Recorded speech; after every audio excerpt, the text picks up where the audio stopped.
എല്ലാവർക്കും വിനീത നമസ്കാരം. ശ്രീമദ് ഭാഗവതം ദശമസ്കന്ധം അധ്യായം 87 ഇന്ന് ആരംഭിക്കണം.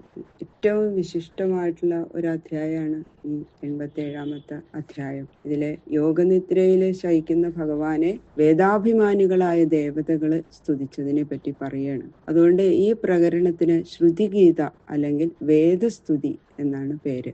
ഉപനിഷത്തുകള് നിർഗുണ ബ്രഹ്മത്തെക്കുറിച്ച് എങ്ങനെയാ പ്രതിപാദിക്കണത് എന്ന് പരീക്ഷിത്ത് മഹാരാജാവ് ചോദിച്ച ചോദ്യത്തിന് മറുപടി പറയാണ്. അനിദ്ദേശ്യവും നിർഗുണവും സദസത്തുക്കളിൽ നിന്ന് അതീതവുമായ ബ്രഹ്മത്തിൽ ശക്തി, ഗൗണി, ലക്ഷണ എന്നീ വൃത്തികളോടുകൂടിയ ശബ്ദത്തിന് പ്രവേശനമില്ല.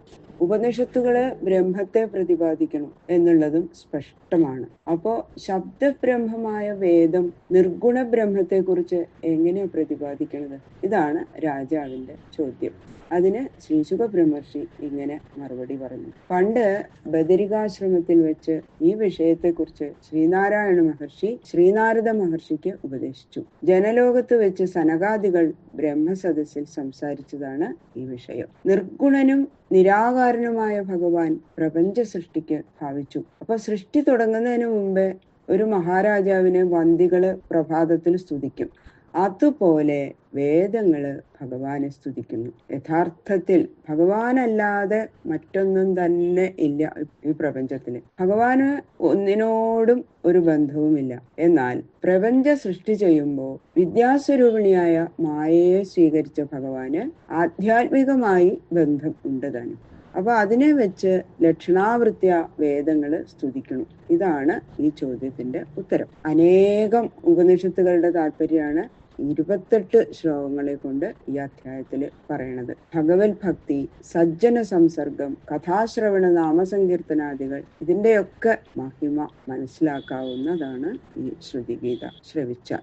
അഥ ശ്രീമദ്ഭാഗവത ദശമസ്കന്ധ സപ്താശീതിതമോധ്യായ. ശുക്ലാംബരധരം വിഷ്ണും ശശിവർണം ചതുർഭുജം പ്രസന്നവദനം ധ്യായേൽ സർവവിഘ്നോപശാന്തയേ. ഗുരവേ സർവലോകാനാം ഭിഷജേ ഭവരോഗിണാം നിധയേ സർവവിദ്യാനാം ദക്ഷിണാമൂർത്തയേ നമഃ. പീതാംബരം കരവിരാജിത ശംഖചക്രകൗമോദഗീ സരസിജം കരുണാസമുദ്രം രാധാസഖായം അതിസുന്ദരമന്ദഹാസം പാതാലയേശമനിശം പ്രതിഭാവയാമി.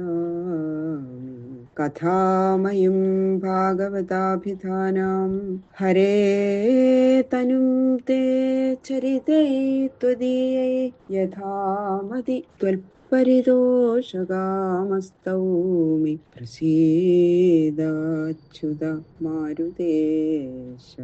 മൂകം കരോതി വാചാലം പങ്കും ലംഘയതേ ഗിരിം. യൽകൃപാതമഹം വന്ദേ പരമാനന്ദമാധവം. ഗംഗണപതയേ നമഃ. സംസരസ്വത്യേ നമഃ. ഗുരുഭ്യോ നമഃ. ഓം നമോ ഭഗവതേ വാസുദേവായ. ഓം നമോ ഭഗവതേ വാസുദേവായ. ഓം നമോ ഭഗവതേ വാസുദേവായ. ശ്രീവേദസ്തുതി പ്രാരംഭ. ശ്രീ പരീക്ഷിത് ഉവാച. ബ്രഹ്മണ്യനിർദ്ദേശ്യേ നിർഗുണേ ഗുണവൃത്തയ കഥം ചരന്തി ശ്രുതയ സാക്ഷാൽ സദസദഃ പരേ. 86ാമത്തെ അധ്യായത്തില് സർവവേദമയോ വിപ്ര സർവദേവമയോ ഹ്യഹം എന്ന വാക്യങ്ങളാൽ പ്രമാണങ്ങളായ വേദങ്ങള് പ്രമേയമായ എന്നെ ബോധിപ്പിക്കുന്നതിനാൽ വേദങ്ങൾ അറിഞ്ഞിരിക്കുന്ന ബ്രാഹ്മണൻ എന്നേക്കാൾ പൂജ്യൻ എന്ന് ഭഗവാൻ പറഞ്ഞുല്ലോ. അതിനുശേഷം ഭഗവാൻ ദ്വാരകയ്ക്ക് പോയി എന്നും ശ്രീശുക ബ്രഹ്മർഷി പറഞ്ഞത് കേട്ട പരീക്ഷിത്ത് ചോദിക്കുകയാണ്. ഹേ ബ്രഹ്മൻ, നിന്തിരുവടിക്ക് അറിയാത്തതൊന്നുമില്ല. ഗുണവൃത്തികളായ ശ്രുതികള് അതായത് വേദങ്ങള് അനിർദ്ദേശ്യവും നിർഗുണവും കാര്യകാര്യങ്ങളോട് സംബന്ധമില്ലാത്തതുമായ ബ്രഹ്മത്തിൽ എങ്ങനെയാ സാക്ഷാത്തായി പ്രവർത്തിക്കുന്നത്? അപ്പൊ വേദം ബ്രഹ്മസ്വരൂപത്തെ ബോധിപ്പിക്കുന്നു എന്ന് പറഞ്ഞതിൽ രാജാവിന് ശങ്ക ജനിച്ചു. അപ്പൊ ആ ശങ്കയുടെ സ്വരൂപം ഈ പദ്യത്താൽ സ്പഷ്ടമാക്കിയിരിക്കുകയാണ്. സർവേ വേദ യത് പദം ആമനന്തി. എല്ലാ വേദങ്ങളും യാതൊരു ബ്രഹ്മത്തെ കുറിച്ചു തന്നെ ബോധിപ്പിക്കുന്നു. വേദേശ്ച സർവൈരഹമേവ വേദ്യ. എല്ലാ വേദങ്ങളാലും അറിയപ്പെടുവാൻ യോഗ്യമായ വസ്തു ഞാൻ തന്നെയാകുന്നു എന്നീ വാക്യങ്ങളാൽ ബ്രഹ്മത്തെ വേദം ബോധിപ്പിക്കുന്നു എന്ന് സിദ്ധിക്കണം. യഥോ വാചോ നിവർത്തന്റെ അപ്രാപ്യ മനസാ സഹ. വാക്കുകള്, അതായത് വേദങ്ങള് മനസ്സോടുകൂടി യാതൊന്നിനെ പ്രാപിക്കാതെ മടങ്ങുന്നു. വേദങ്ങൾക്കും മനസ്സിനും യാതൊരു ബ്രഹ്മത്തെ പ്രാപിക്കാൻ സാധിക്കുന്നതല്ല എന്നും വേദത്തിൽ തന്നെ കാണുന്നതിനാൽ വേദം ബ്രഹ്മത്തിൽ സാക്ഷാത്തായി പ്രവർത്തിക്കുന്നില്ല എന്ന് കാണുന്നുണ്ട്. ഇതാണ് ശങ്കയ്ക്ക് കാരണം. ഈ ശങ്ക തീർക്കാൻ പറയുന്ന ഭാഗം നന്നായിട്ട് ധരിക്കണമെങ്കിൽ വാക്കുകള് വസ്തുവിനെ ബോധിപ്പിക്കുന്ന രീതിഭേദങ്ങൾ അറിയേണ്ടത് ആവശ്യമായതുകൊണ്ട് കുറച്ച് വിവരിച്ചു പറയാമെന്ന്. ശബ്ദം അർത്ഥത്തെ 3 വിധത്തിൽ ധരിപ്പിക്കുന്ന ഈ സമ്പ്രദായത്തിന് വൃത്തി എന്നു പേര്. അപ്പൊ ശബ്ദങ്ങൾക്ക് 3 വൃത്തികളുണ്ട്. മുഖ്യ, ലക്ഷണ, ഗൗണി. മുഖ്യവൃത്തി, മുഖ്യ, ലക്ഷണ, ഗൗണി. അപ്പൊ മുഖ്യവൃത്തി, ലക്ഷണാവൃത്തി, ഗൗണി വൃത്തി, അങ്ങനെ മൂന്നെണ്ണം. അപ്പൊ മുഖ്യവൃത്തി ഒന്നിന് തന്നെ രൂഢി, യോഗം എന്ന 2 സ്വരൂപമുണ്ട്. അപ്പൊ ഇന്ന ശബ്ദം കേട്ടാൽ ഇന്ന വിധമായ അർത്ഥം ധരിക്കണമെന്നുള്ള ഈശ്വരേച്ഛ നിമിത്തം ശബ്ദവും അർത്ഥവും തമ്മിൽ ബന്ധപ്പെട്ടിരിക്കുന്നു. അങ്ങനെ ഒരു പദാർത്ഥത്തെ ബോധിപ്പിക്കുന്ന ഒരു ശബ്ദത്തിന് സംജ്ഞ, അതായത് നാമം എന്നു പേര്. ആ സംജ്ഞ ഏതു പദാർത്ഥത്തെ സംബന്ധിക്കുന്നുവോ ആ പദാർത്ഥം സംജ്ഞി. സംജ്ഞ എന്നത് ശബ്ദം, സംജ്ഞി എന്നത് അർത്ഥം. അപ്പൊ ശബ്ദാർത്ഥങ്ങളുടെ സംബന്ധത്തെ കാണിക്കുന്നതിന് ഈശ്വരനാൽ നിയമിക്കപ്പെട്ട സങ്കേതം മുഖ്യ, ലക്ഷണ, ഗൗണി എന്ന 3 വിധമാണെന്ന്, അതാണ് അതിന്റെ അർത്ഥം. അപ്പോ ബ്രഹ്മം ഒരു പദാർത്ഥമല്ല, വാക്യം ഒരു പദാർത്ഥത്തെ കുറിച്ച് മാത്രമേ ബോധിപ്പിക്കുന്നുള്ളൂ. അതുകൊണ്ട് പ്രമാണഭൂതമായ വേദം പ്രമേയഭൂതനായ എന്നെ ബോധിപ്പിക്കുന്നു എന്നും വേദങ്ങള് പ്രമേയത്തെ ധരിപ്പിക്കുന്ന സമ്പ്രദായത്തെ സ്വഭക്തന്മാർക്ക് ഭഗവാൻ ഉപദേശിച്ചു എന്നും അരുളി ചെയ്തതിൽ തനിക്കുള്ള സംശയം തീർത്ത് അനുഗ്രഹിക്കണമെന്ന്, അതാണ് പരീക്ഷിത്ത് ചോദിച്ച ചോദ്യത്തിൽ അടങ്ങിയിട്ടുള്ള സാരം. ശ്രീശുക ഉവാച ബുദ്ധീന്ദ്രിയ മനഃപ്രാണാൻ ജനാനാം അസൃജൽ പ്രഭു മാത്രാർത്ഥം ച ഭവാർത്ഥം ച ആത്മനേ കൽപ്പനായ ച. ശ്രീ ശുകബ്രഹ്മർഷി പറയുന്നു, ഈശ്വരൻ തന്നിൽ ലയിച്ചിരിക്കുന്ന ജീവരാശികളുടെ വിഷയസുഖാനുഭവത്തിനും ധർമ്മരൂപങ്ങളായിരിക്കുന്ന കർമ്മങ്ങൾ ചെയ്യാനായിക്കൊണ്ടും പുണ്യകർമ്മങ്ങളുടെ ഫലമായിരിക്കുന്ന സ്വർഗാദി ലോകങ്ങളെ പ്രാപിച്ച് അവിടെയുള്ള സുഖങ്ങൾ അനുഭവിക്കാനുമായിക്കൊണ്ടും കൽപ്പന നിമിത്തമുണ്ടായിരിക്കുന്ന ജനന മരണ ബന്ധത്തിൽ നിന്ന് നിവർത്തിക്കാനായിക്കൊണ്ടും ബുദ്ധി, ഇന്ദ്രിയങ്ങൾ, മനസ്സ്, പ്രാണൻ എന്നീ ഉപാധികളെ സൃഷ്ടിച്ചു. സൈഷാഹ്യുപനിഷത് ബ്രാഹ്മീ പൂർവേഷാം പൂർവജൈധൃത ശ്രദ്ധയാ ധാരയേയസ്താം ക്ഷേമം ഗച്ഛേത് അകിഞ്ചന. അപ്പൊ ഇങ്ങനെ മുകളിൽ പറഞ്ഞ പോലെ വേദം ബ്രഹ്മത്തെ ബോധിപ്പിക്കുന്നു എന്നതിനെ കുറിച്ച് സംശയം ഉണ്ടാവാൻ പാടില്ല. ശിഷ്ടന്മാരെല്ലാവരും അനാദിയായി വിശ്വസിച്ചു വരുന്ന പരമ്പരാഗതമായ ഈ അനുഭവത്തെ ആദരിക്കണം എന്നുപദേശിച്ച് വേദപ്രമാണ്യത്തെ ശ്രീ ശുകാചാര്യര് ഉറപ്പിച്ചു പറയണം. ബ്രഹ്മത്തെ കുറിച്ച് പ്രതിപാദിക്കുന്നതും കാര്യകാരണജ്ഞാനത്തെ ജീവന്മാർക്ക് ഉപദേശിക്കുന്നതുമായ ഈ ഉപനിഷത്തിനെ പൂർവന്മാരുടെയും പൂർവജന്മാര് ധരിച്ചിരിക്കുന്നുണ്ട്, അവർക്ക് മനസ്സിലായിട്ടുണ്ട്. അതിനെ ശ്രദ്ധയോടെ യാതൊരുത്തൻ ധരിക്കുന്നുവോ അവൻ സമസ്തോപാധികളിൽ നിന്നും മുക്തനായി പുനരാവൃത്തിരഹിതമായിരിക്കുന്ന പദത്തെ പ്രാപിക്കും.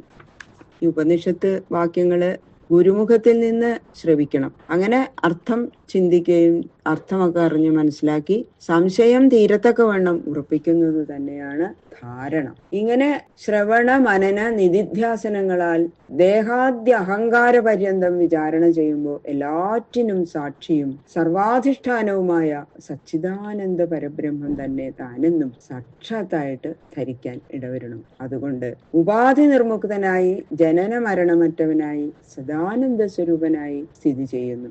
ഇത് തന്നെ ക്ഷേമം, മോക്ഷം, കൈവല്യം എന്ന് പറയപ്പെടുന്ന പദവി. വേദം ഈ പദവിയെ ബോധിപ്പിക്കുന്നു എന്നതിന് പൂർവാചാര്യന്മാരും അവരുടെ ആചാര്യന്മാരും തന്നെ അനുഭവ സാക്ഷികൾ. അതാണ് അതിന്റെ അർത്ഥം. അപ്പൊ അജ്ഞാനം നശിപ്പിച്ച് ആത്മസ്വരൂപത്തെ ബോധിപ്പിക്കുന്ന വേദഭാഗത്തിന് ഉപനിഷത്ത് എന്നു പേര്. ബ്രഹ്മഭാവത്തെ അനുഭവപ്പെടുത്തുന്നു എന്നാണ് ഈ നിഷത്ത് എന്ന പദത്തിന്റെ അർത്ഥം. അത്ര തേ വർണ്ണയിഷ്യാമി ഗാഥാം നാരായണാന്വിതാം നാരദസ്യ ച സംവാദം ഋഷേർ നാരായണസ്യ ച. അപ്പോ ഇങ്ങനെ മുകളിൽ പറഞ്ഞ ആ ശ്രുതിസാരത്തെ വിസ്തരിച്ച് കൽപ്പിക്കാൻ വേണ്ടിയിട്ട് കാരുണ്യവാനായിട്ടുള്ള ആ ശ്രീ ശുകബ്രഹ്മർഷി അതിനെ സംബന്ധിച്ച ഒരു കഥ പറയാൻ ഭാവിക്കുകയാണ്. ഹേ രാജാവേ, ഈ വിഷയത്തിൽ ദൃഷ്ടാന്തമായിട്ട് ശ്രീനാരദ മഹർഷിയും ശ്രീനാരായണ ഋഷിയും തമ്മിലുണ്ടായ സംഭാഷണമായ ഒരു കഥ അങ്ങയോട് ഞാൻ പറയാം. ആ കഥ പറയുന്നത് നാരദനും, ആ കഥയിൽ പ്രഷ്ടാവ് നാരദനും വക്താവ് നാരായണനുമാകുന്നു. പറയുന്ന ആള് ശ്രീനാരായണ മഹർഷി, കേൾക്കുന്ന ആള് ശ്രീനാരദ മഹർഷി.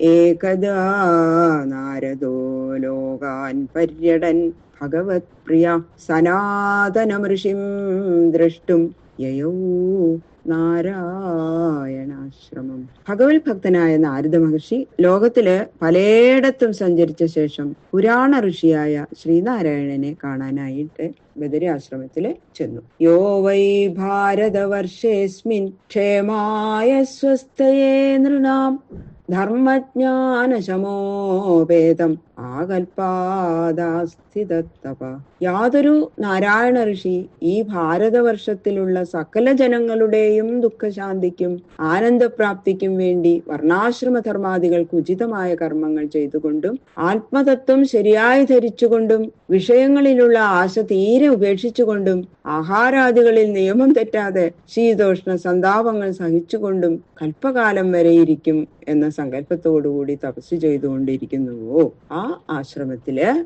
നാരദ മഹർഷി ചെന്നു. തത്രോപവൃഷ്ടം ഋഷിഭി കലാവഗ്രാമവാസിഭി പരീതം പ്രണതോ പൃച്ഛൽ ഇതമേവ ഗുരുദ്വഹ. നാരായണ ഋഷി തപസ് ചെയ്തുകൊണ്ടിരിക്കുന്ന ആശ്രമസ്ഥാനത്തിന് കലാവഗ്രാമം എന്നുകൂടി പേരുണ്ട്. അവിടെയുള്ള മഹർഷിമാരൊക്കെ അങ്ങനെ ചുറ്റും ഇരിക്കുകയാണ്. അവരുടെ മധ്യത്തില് സ്വസ്ഥനായിരിക്കുന്ന നാരായണ ഋഷിയുടെ സമീപത്ത് ചെന്ന് നമസ്കാരം ചെയ്ത് നാരദ മഹർഷി ശ്രുതികൾ ബ്രഹ്മത്തെക്കുറിച്ച് ബോധിപ്പിക്കുന്നത് എങ്ങനെയെന്ന് അങ്ങ് ഇപ്പോൾ എന്നോട് ചോദിച്ച ആ ചോദ്യം തന്നെ നാരായണ മഹർഷിയോട് ചോദിച്ചു. തസ്മൈ ഹ്യവോജൽ ഭഗവാൻ ഋഷീണാം ശൃണ്വതാമിദം യോ ബ്രഹ്മവാദ പൂർവേഷാം ജനലോക നിവാസിനാം. ഇപ്രകാരം ചോദിച്ച നാരദ മഹർഷിയോട് ഭഗവാൻ ശ്രീനാരായണ ഋഷി സമീപത്തുള്ള ഋഷിമാരെല്ലാവരും കേൾക്കെ ഇങ്ങനെ പറഞ്ഞു. പണ്ട് ജനലോകത്തിൽ വസിച്ചവരായ സനകാദി മഹർഷിമാർ തമ്മിൽ ഇതിനെ സംബന്ധിച്ച് നടന്നതായ ബ്രഹ്മചർച്ചയെ ഭഗവാൻ ശ്രീനാരായണ ഋഷി നാരദ മഹർഷിയോട് പറഞ്ഞു. ബാക്കിയുള്ള ശ്ലോകങ്ങള് നാളെ നോക്കാം. സർവത്ര ഗോവിന്ദ നാമ സങ്കീർത്തനം ഗോവിന്ദ ഗോവിന്ദ.